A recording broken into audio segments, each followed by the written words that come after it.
এই যে বাংলার শস্য শ্যামল, চারদিকে সবুজে ভরা।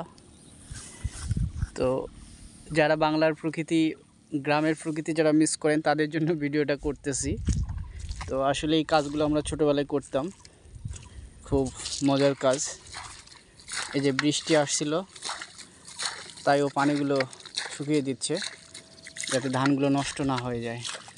গতকালকে ধান ফেলা হয়েছে, যে বিছন ধান।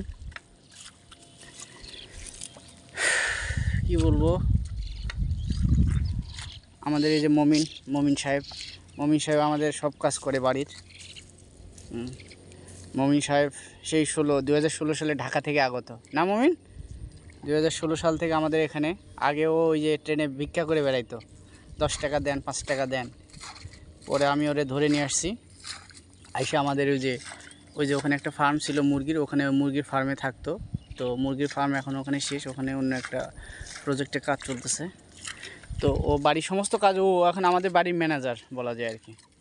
ও সমস্ত বাড়ির গরু, ছাগল, ভেড়া যা আছে, পুকুরে মাছ টাছ, এই ধান ক্ষেত সব কিছু ও দেখাশোনা করে। তো যাই হোক, সবাই মমিনের জন্য দোয়া করবেন, মমিন যেন বাকি জীবনটা আমাদের এখানেই কাটিয়ে দেয়। ও একটু সমস্যা, ওর চোখে দেখতে পায় না আর কি, এক চোখ সমস্যা, 2 চোখেই। তো ঠিক হয়ে যাবে ইনশাল্লাহ।